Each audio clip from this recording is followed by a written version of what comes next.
Well, welcome to the Minnesota Conference Board of Pension, Inc. The purpose of our board is providing for and contributing to the support, relief, assistance, and pensioning for clergy and their families, other workers, and lay employees of the institutions, organizations, and agencies within the Minnesota Conference. And we engage in activities that support its participants, including but not limited to pensions, health insurance, medical and dependent care reimbursements, and other supportive benefit programs as appropriate. And we are going to start with the health plan. Our history, MAC means Minnesota Annual Conference Plan, and the health plan we're going to talk about. I'm going to quickly go over the background and history, post-retirement benefits, retiree supplement coverage, our Health Flex, which is the active and non-Medicare eligible retirees plan, and the financial reports that we use in our meetings, and then other benefit funds and financial reports will be later too. So our history with the health insurance is prior to 1995, we were on the general board's health plan. And I will just say before 1995, health insurance was easier than it is today. It gets complicated as years go on.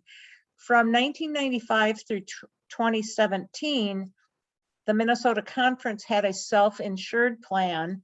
We contracted with Blue Cross Blue Shield, and we offered a self-funded plan. It was one plan.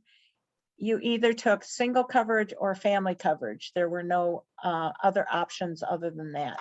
And during that plan being self-funded, we built up reserves. And those reserves help us today with allowing us to adjust what the cost is to the church or the cost to the pastors as the rates come in each year. In 2017, our Medicare retirees, Medicare eligible retirees, moved to a Medicare supplement plan with Blue Cross Blue Shield. It's a fully insured plan. And the concerns to move them off are around the pharmacy costs. They were increasing, and those specialty drugs, it was potentially going to be harming our self-funded plan. So we moved the retirees off. And then in 2018, the actives and non-Medicare eligible retirees moved to the WestPath Health Flex Exchange, which offers 6 different plans, health plans, 3 vision plans, and dental plans that each individual, each participant can choose which plans they want to be in. And just an FYI, WestPath is the general agency or General Board of Pension for Health, Pension and Health Benefits. They changed their name to WestPath. The retiree medical liability history, and that just means the conference subsidizes the premium for our retirees. So the subsidy structure changed January 1st of 2005. Rather than going off of the premium, saying we're going to do 50% of the premium, we put in dollars per month per person, and the per person is the clergy and their spouse if they're both on the plan. So for anyone that retired pre-1982, they would receive the lesser of the $320 per month or 100% of the premium. If they retired between 82 and 1990, they would receive basically 50% of that previous one, $160 per month, or the max of 100% of their premium, whichever's less. And then from 1991, those that are retiring, 1991 to present, theirs is calculated based on their years of service within the Minnesota Conference. So that's the subsidy structure for our retirees. And that creates a liability to the conference because that's the portion that the conference pays. So the current method, going to those dollars per year service, separated the subsidy from the actual premium cost. And future actuarial subsidy studies are much more accurate now, rather than assuming what is a premium going to change 20 years from now. So a provision was added as a year of service. We add a year of service at annual conference every year, just because health insurance is always changing and we don't want to lock it in forever. So that 1991 retiree to the present is based on every year adding legislation from our board to the annual conference, which gets approved. So the retiree supplement coverage, we have,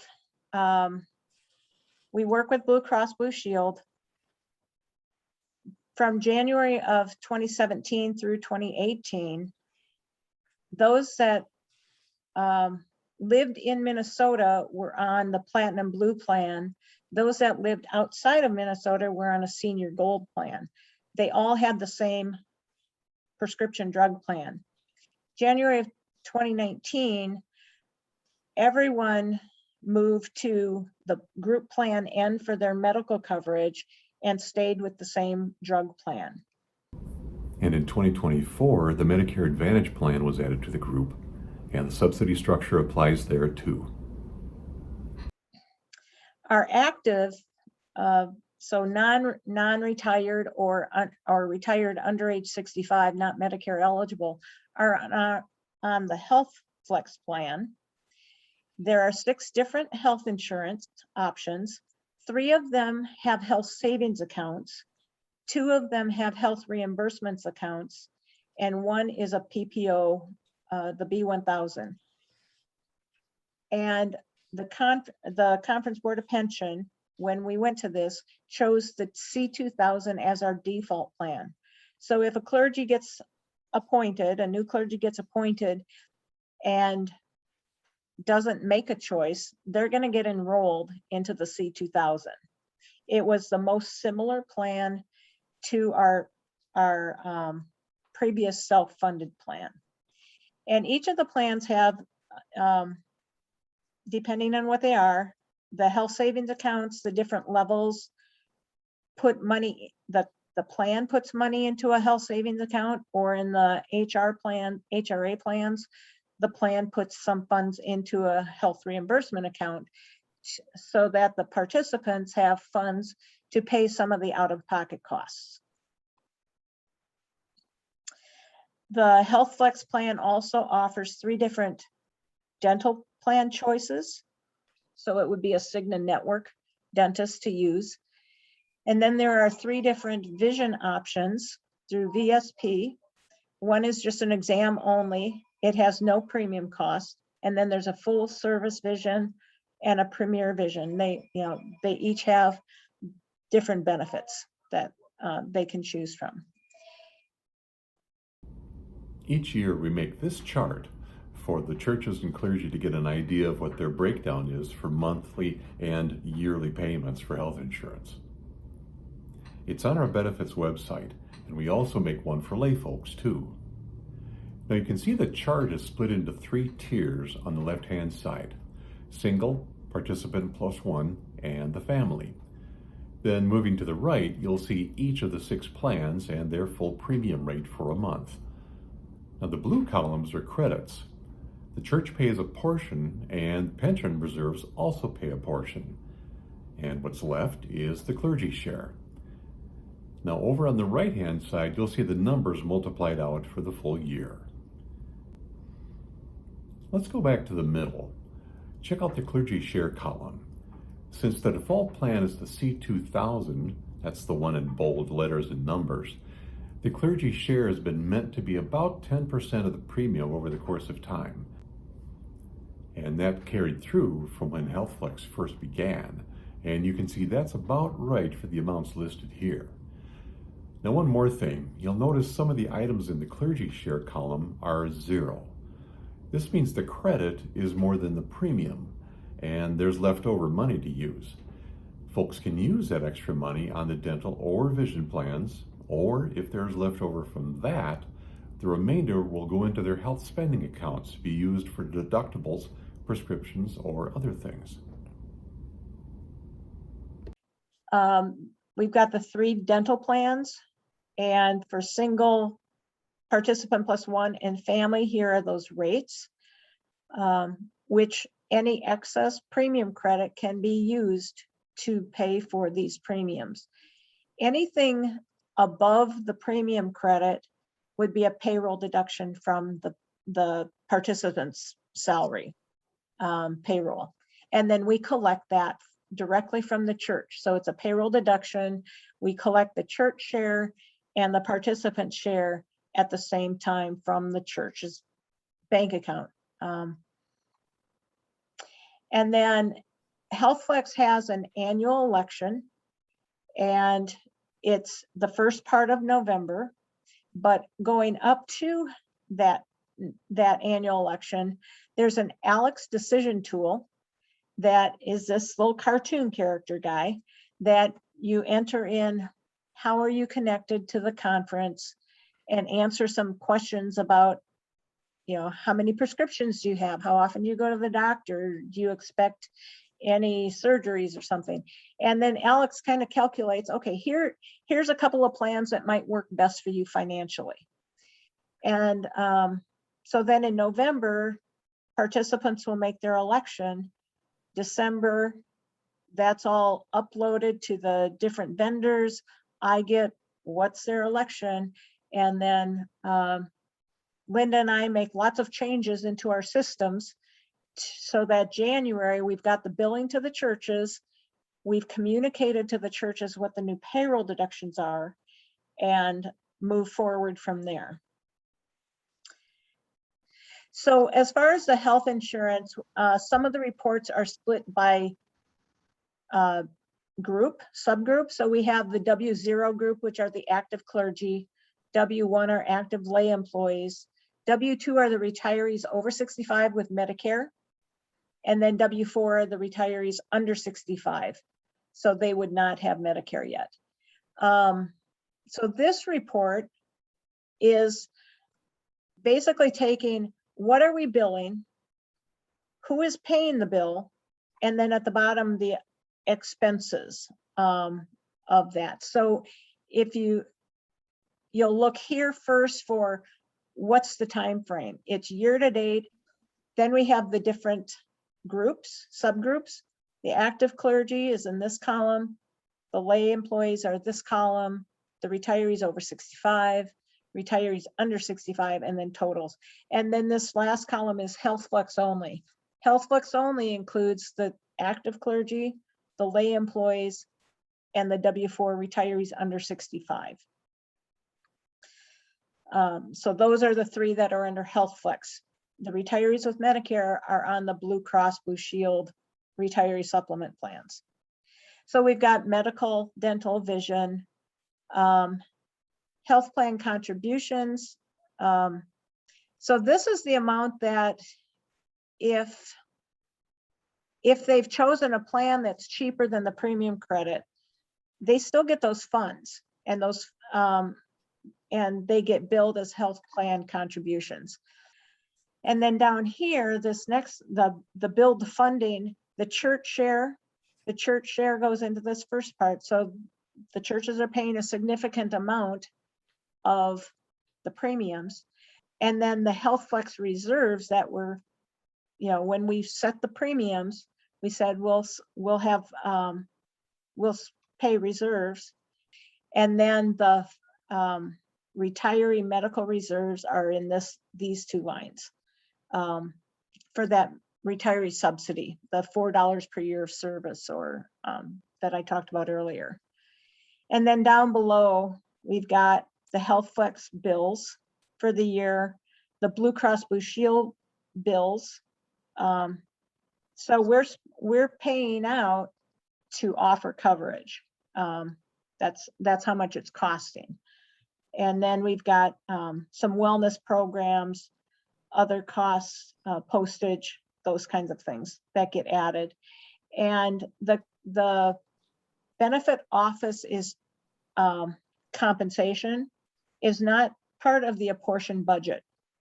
It comes out of the health insurance and the reserves and the pension reserves to fund the benefit office. So now we're getting to the general ledger. So the previous one, this one is just showing what are we billing out, what are we receiving, and what is the plan paying. Now we're getting into what's in the general ledger. So we have our bank accounts, any receivables or accrued income or prepaid expenses. This is actually prepaying the Blue Cross Blue Shield bill for the retirees. They want to get paid ahead of time. Health Flex bills for the month, and we pay in that month. And then any liabilities would show up here. The bottom part of that, and if you printed off those additions, you have it all on one sheet. We have the income items. So insurance premiums that we've received. The Westpath one is collections from retirees for their premium share. Then we have the interest, dividends, those kinds of things in this section of the investments. Down below, we've got what we paid Blue Cross for the retirees with Medicare. Health Flex premiums are down here. Some of the reserve usage, the benefit costs. And as far as reading the reports, the timeframes are both January through December, so it's the calendar year. And if any of you have read the journal and the Conference Board of Pension or Minnesota Conference Board of Pension Inc.'s report, this is how the health plan funding is shown in that report. So the pension plan, the retirement plans, we use Westpath is the pension that is used for clergy. There are two types. There's a defined benefit where it's a lifetime benefit based on a formula, based on calculation. It's a funding pool that is maintained to pay those benefits. Annual conferences bear the investment risk and the longevity risk. We've had clergy that have lived to over 100. That's a longevity risk to us because actuarially, they may have been calculated to live into their 80s, but they lived another 15 years or so. So that's a longevity risk.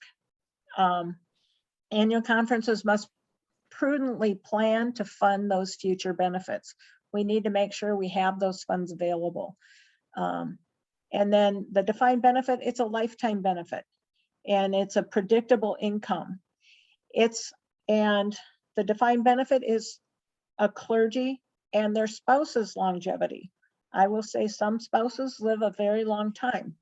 I think we've had one that lived to 105. And then there's the other type of retirement plan is a defined contribution. It's an account balance based on an amount or a percentage of compensation that's contributed into an account.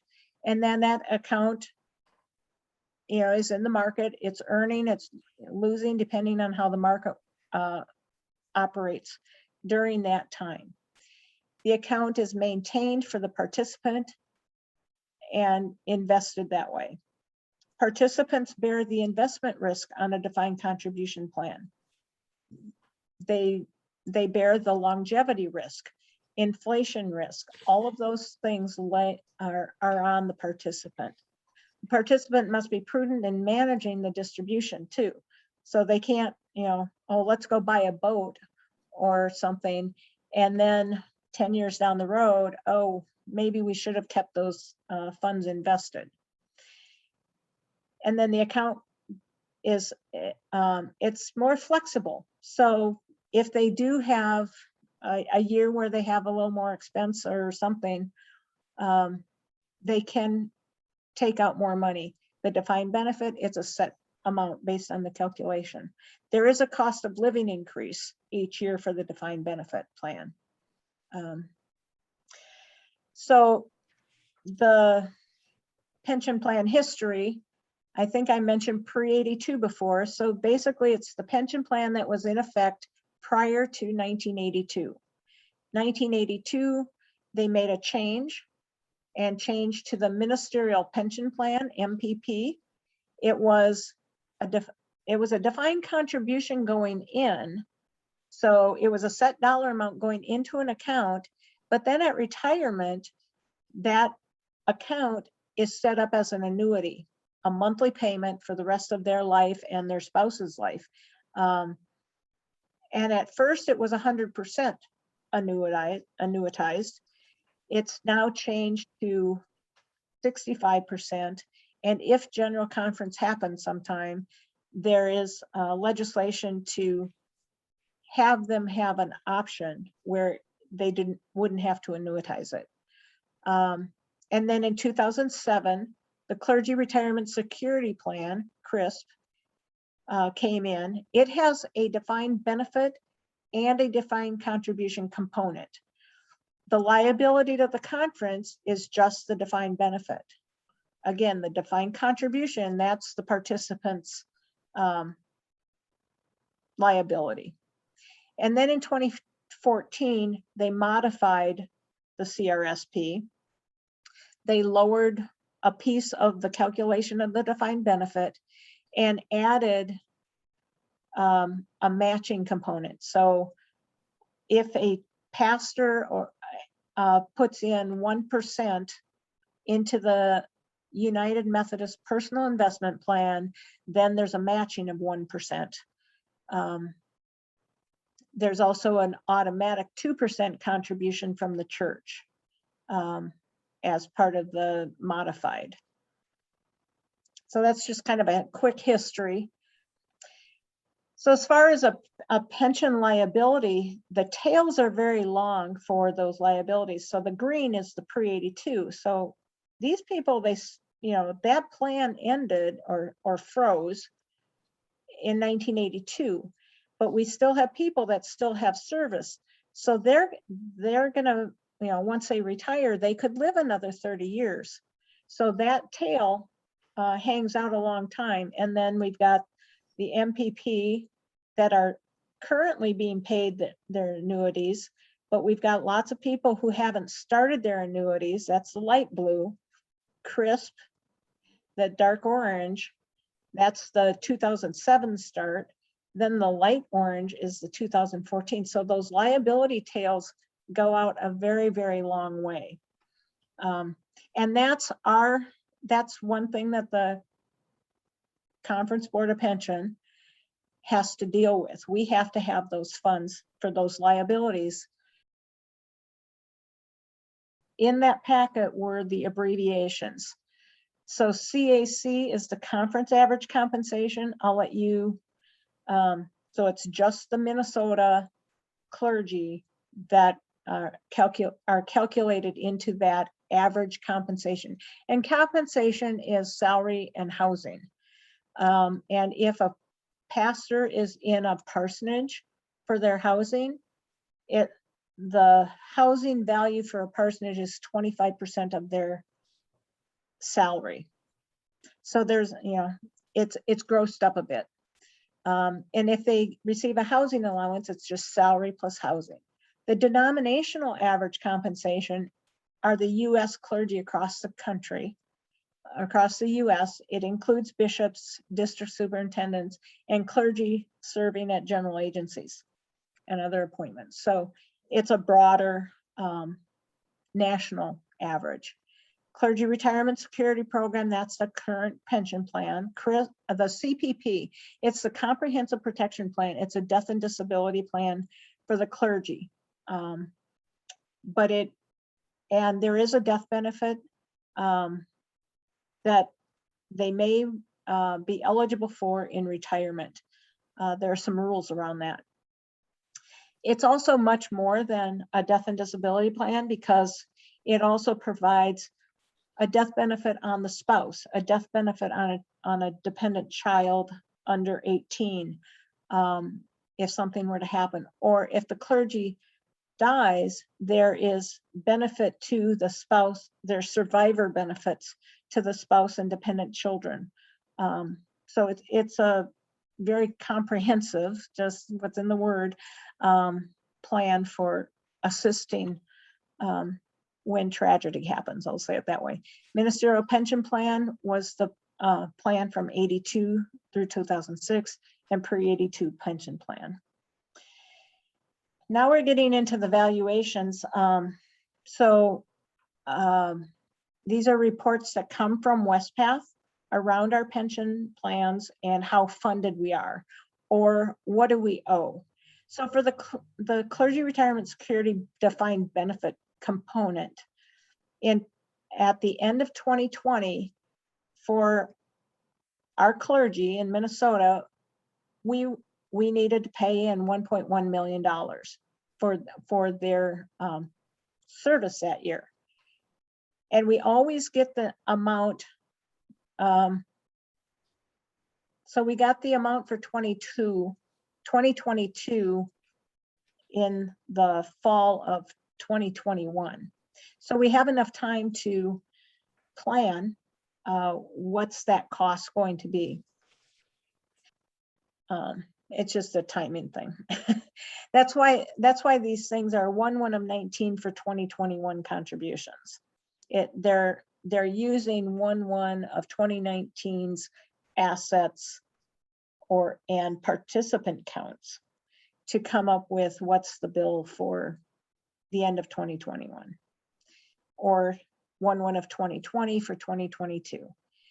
Now we're billing the churches their share based on the person that's appointed at that church. So we're collecting that money so that it's available at the end of the year for us to pay this bill.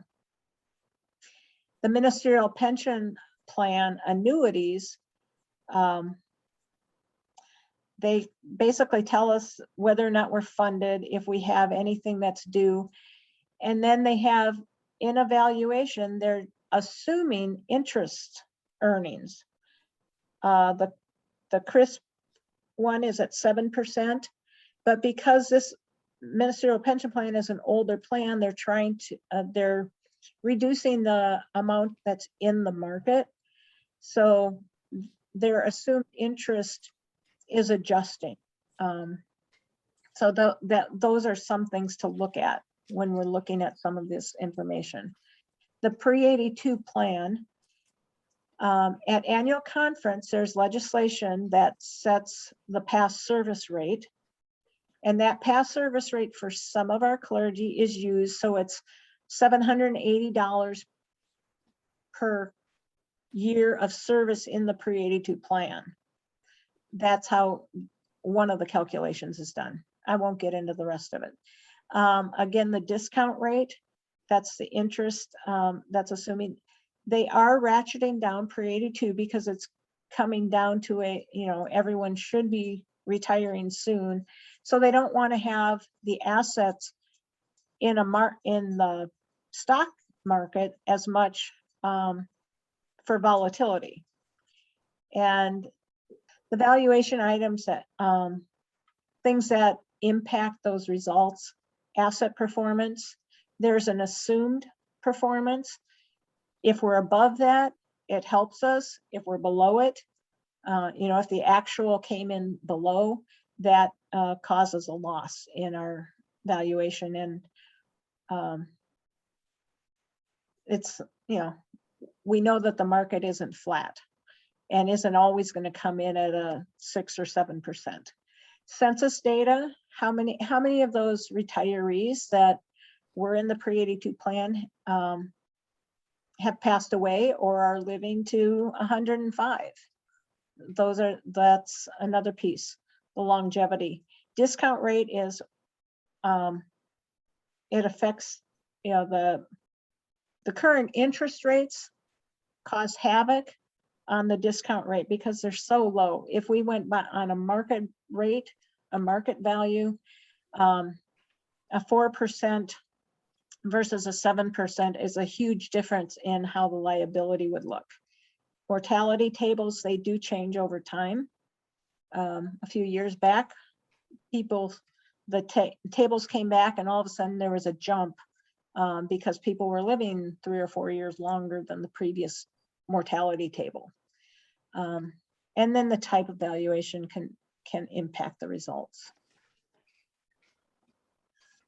So as far as the financial funds for pensions, we have a deposit fund, and those are assets for pension liabilities and payments for the comprehensive protection plan. So those are the funds where our retiree health subsidies are coming from. So that's what we use the deposit fund for. And then there's a benefit reserve fund. These funds were earnings collected from a pension campaign for the pre-82 plan, and earnings off of that. We have redirected, our valuation showed that we were well overfunded in pre-82. We were able to redirect some of those funds to pay other conferences liabilities. Then they paid us money outside of the pension plans. So that's helped us build up this reserve fund. And there are still people that set up in their wills payments for the pension campaign way back when. So we're still getting gifts every so often for pension or retiree health benefits. So those are going into this benefit reserve. So looking at the general ledger, we've got the benefit reserve in the far right-hand column. Then in the deposit fund, we've got reserves, and then there are liabilities. This liability here is that defined the defined benefit for CRSP that needs to get paid at the end of the year. When you're looking at the bottom part of this page, again, you're looking for the investments. How are we doing in the investments? This year, it's looking pretty good. We've got gains in the market, but then you'll see the expenses down below. And once we pay that defined benefit cost at the end of the year, then it will show as an expense down below here. So here we've got the retiree medical. That's the subsidy that we're paying for the retiree medical. There's a conference. We accepted the benefits, pension benefits for the DSs. We are paying for those rather than having them in the apportioned budget. We have taken on about over I don't know, $1.7 million of apportioned expenses into our budget to help with the apportioned budget. So some of these things are helping the apportioned budget, and we've got the reserves to do that, rather than increasing the cost to the churches.